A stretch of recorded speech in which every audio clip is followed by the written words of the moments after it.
Good morning, students. So today we will continue artificial methods of vegetative propagation. तो आज हम करने जा रहे हैं air layering. It is also called गुटी.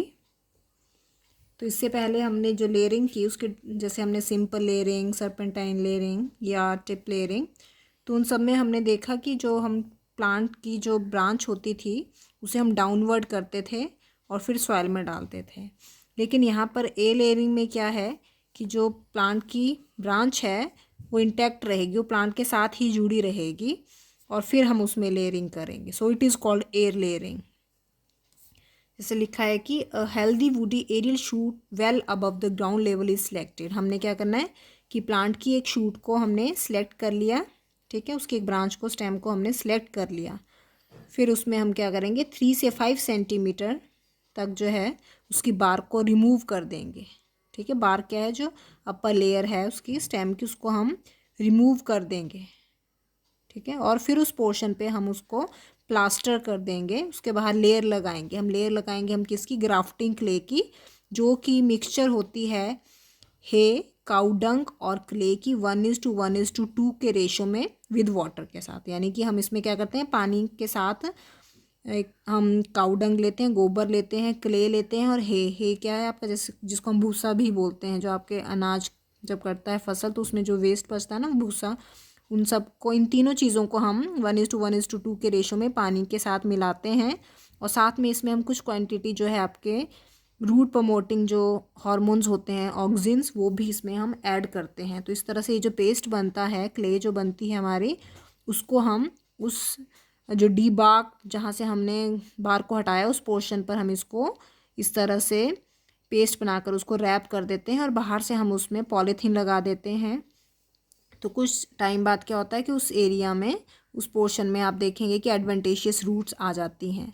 फिर जब इसमें रूट्स आ जाती हैं फिर हम इसको क्या कर देते हैं, यहाँ से कट कर देंगे इस ब्रांच को और इसको हम फिर अलग से ग्रो कर देंगे सॉइल में. तो ये आपकी एयर लेयरिंग होती है. एग्जाम्पल है इसके पोमेग्रेनेट, लीची और लेमन, इन सब प्लांट्स में एयर लेयरिंग की जाती है. नेक्स्ट मेथड हमारा आता है आर्टिफिशियल वेजिटेटिव प्रोपेगेशन का, that is grafting. It is one of important method. It is a technique of forming a superior composite plant by joining a shoot system of a superior high yielding variety with a stronger and efficient root system of generally a local variety. इसमें हम क्या करते हैं कि दो same variety के plants जो हैं उनको हम ज्वाइन करते हैं. इस टेक्निक में ग्राफ्ट उसका हम बनाते हैं. तो एक प्लांट से जो है हम एक का हम शूट सिस्टम लेते हैं और एक का जो है हम रूट सिस्टम लेते हैं. और इसमें कंडीशन क्या है कि दोनों प्लांट्स में क्या होना चाहिए आपका, ये उन्हीं प्लांट्स में होता है जहाँ पर कैम्बियम प्रेजेंट होता है, जैसे कि आपके वुडी डाइकॉट्स हो गए और जिम्नोस्पर्म, उन्हीं प्लांट्स में जो है आप ग्राफ्टिंग कर सकते हैं.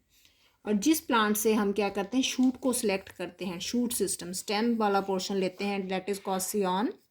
और जिस प्लांट का हम रूट सिस्टम लेते हैं उसको हम क्या बोलते हैं, स्टॉक.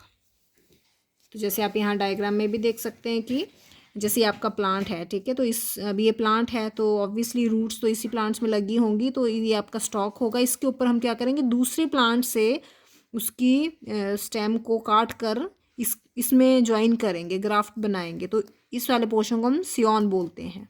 तो यहाँ पे क्या होता है, स्टॉक और सियॉन का यूनियन होता है ग्राफ्टिंग में. अब क्या है कि आप किस तरह से दोनों पोर्शन को जोड़ते हैं, उनकी शेप कैसी रहती है, उसके बेसिस पर आपकी ग्राफ्टिंग डिफरेंट टाइप्स की होती है. जैसे फर्स्ट है आपकी टंग ग्राफ्टिंग. यहाँ पर क्या होता है, आपका जो स्टॉक है और जो सियॉन है उसमें टंग शेप कट दिया जाता है और फिर उन दोनों को जोड़ दिया जाता है. फिर वहाँ पर उसको फिर ऊपर से हम इसको बांध देते हैं. तो ये आपकी टंग ग्राफ्टिंग हुई. नेक्स्ट आती है आपकी वेज ग्राफ्टिंग. इसमें क्या होता है, आपका स्टॉक में वी शेप कट दिया जाता है और सियॉन में जो है आगे से वेज शेप या पॉइंटेड इसको कर दिया जाता है ताकि इसमें फिट हो सके. तो यहाँ पर इसको बांध देते हैं दोनों को. तो आपकी ये वेज ग्राफ्टिंग होती है. और इन दोनों में ही जो है डायमीटर है स्टॉक और सियॉन का वो सेम रहता है. नेक्स्ट टाइप की ग्राफ्टिंग होती है आपकी क्राउन ग्राफ्टिंग. इसमें क्या होता है कि जो स्टॉक है उसका डायमीटर ज़्यादा होता है, वो क्या होता है, ज़्यादा चौड़ा होता है, ज़्यादा मोटा होता है स्टॉक वाला portion as compare to Sion. तो इसमें क्या होता है, नेक्स्ट आता है हमारा साइड ग्राफ्टिंग. तो इसमें आप देख रहे हैं कि जो ग्राफ्ट है वो क्या है, साइड पर बनाया जा रहा है. जो उन दोनों का यूनियन है वो साइड से हो रहा है. ये आपका ये स्टॉक है, इसमें हम सियॉन डाल रहे हैं, दूसरे प्लांट की हमने स्टेम ली और सियोन यहाँ पे कर रहे हैं, तो साइड ग्राफ्टिंग आता है। नेक्स्ट टाइप की हमारी आती है ग्राफ्टिंग, अप्रोच ग्राफ्टिंग। इसमें क्या है कि ये आपने देखा कि जितने भी ग्राफ्टिंग है इससे पहले जो हमने की, इन सब में क्या होता है कि जो आपका स्टॉक है वो तो प्लांट आपका इंटैक्ट है, लगा है सॉइल में, ठीक है। उसमें आपने क्या किया कि सियोन को आप कट करके ला रहे हो फिर इसमें जोड़ रहे हो। लेकिन अप्रोच ग्राफ्टिंग में क्या है, दोनों प्लांट जो हैं वो इंटैक्ट होंगे, वो लगे होंगे, सॉइल में है वो लगे हुए, ठीक है।